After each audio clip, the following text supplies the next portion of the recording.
कि दिल्ली के लोगों ने केजरीवाल को क्यों हराया।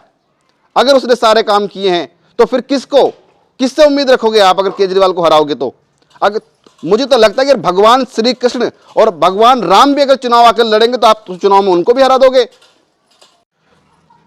दिल्ली के चुनाव में जो अरविंद केजरीवाल को करारी हार का सामना करना पड़ा, उस बात से मैं इतना व्यथित हूं कि मैं इतना परेशान हूं कि मुझे कई दिन तक नींद नहीं आई। मैं अब तक यही समझ रहा था कि जो लोग काम करेंगे, विकास करेंगे तो जनता उसको पसंद करेगी, लेकिन केजरीवाल जैसा व्यक्ति, अगर मैं उसकी तुलना भगवान से करूं तो कोई अतिशयोक्ति नहीं होगी, क्योंकि भगवान जैसे काम अरविंद केजरीवाल ने दिल्ली में करके दिखाए। एक तरफ जहां पर हमारे देश के लोग ये बात करते हैं कि देश में अर्थव्यवस्था चरमराई हुई है, महंगी बिजली है और पानी का बिल जाता है जो मेट्रोपॉलिटन सिटी में रहते हैं, शिक्षा अच्छी नहीं है, चिकित्सा अच्छी नहीं है, रोड इंफ्रास्ट्रक्चर अच्छा नहीं है और बहुत सारी बातें गिनाते हैं और कहते थे कि करप्शन बहुत ज़्यादा है और इस देश में कुछ नहीं हो सकता है, विकास की बात करना यहाँ पर बेमानी है। ऐसी तमाम निराशावादी बातों में लोग रहते हुए उन्होंने एक ऐसे व्यक्ति को पाया, अरविंद केजरीवाल, जिसने इस निराशा में एक उम्मीद की किरण को पैदा किया। लोगों को ये कहा कि इस देश में ऐसा हो सकता है, एक पढ़े लिखे लोग अगर ट्राई करें, कोशिश करें, चीज़ों को बदलने की कोशिश करें, इसी लोकतांत्रिक, इसी डेमोक्रेटिक सिस्टम में रहते हुए, तो उन्होंने एक एक्सपेरिमेंट के तौर पे राजनीति में वो आए। अन्ना आंदोलन से निकलकर जब उन्होंने पार्टी बनाई, पहला चुनाव 2013 में लड़ा, फिर उसके बाद वो लगातार चुनाव जीते रहे, दिल्ली के मुख्यमंत्री बने, 12-13 साल उन्होंने दिल्ली में सरकार चलाई।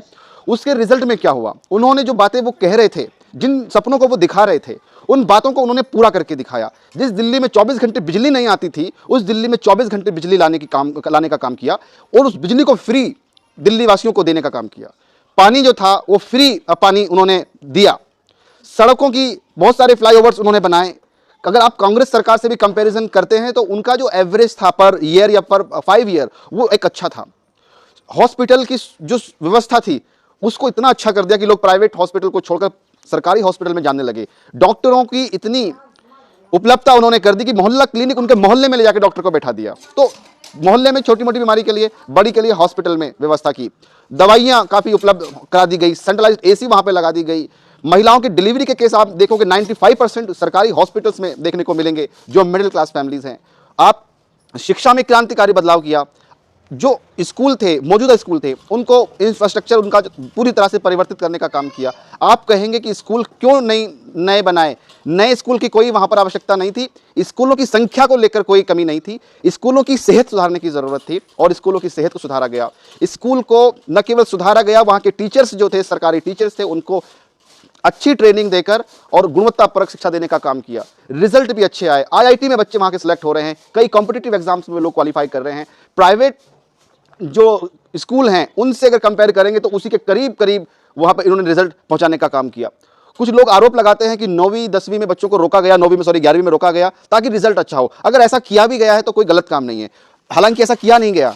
तो अगर बच्चे के भविष्य के बेहतरी के लिए अगर ऐसा किया गया है तो कोई गलत बात नहीं है। किस तरह की व्यवस्था आप चाहते हैं? अब दिल्ली वाले जिन्होंने बीजेपी को वोट दिया है, अब उनके बच्चे कहां पढ़ेंगे? जो व्यवस्था थी दिल्ली वाले तुम्हारे लिए तो थी, केजरीवाल ने अपने बच्चों के लिए व्यवस्था थोड़ी ना की थी, आपके लिए की थी। हॉस्पिटल आपके लिए बनाए, स्कूल आपके लिए बनाए, फ्लाईओवर्स बनाए, पानी की व्यवस्था की उन्होंने, और जहां तहां उन्होंने जो है CCTV कैमरे लगाए, महिलाओं को फ्री में बस यात्रा करने की काम किया। तो ऐसे बहुत सारे काम किए, तो केजरीवाल को हरा दिया। ऐसे आदमी को नहीं हराना चाहिए था। तो अब किसको दोष दें हम? किसको हम जिम्मेदार इसके लिए माने? तो दिल्ली की जनता इसके लिए पूरी तरह जिम्मेदार है। और केजरीवाल की हार से मैं सदमे में हूं, टेंशन में हूं, बहुत परेशान हूं। मेरा वजन भी घट गया है। फिलहाल वीडियो में इतना ही। Thank you.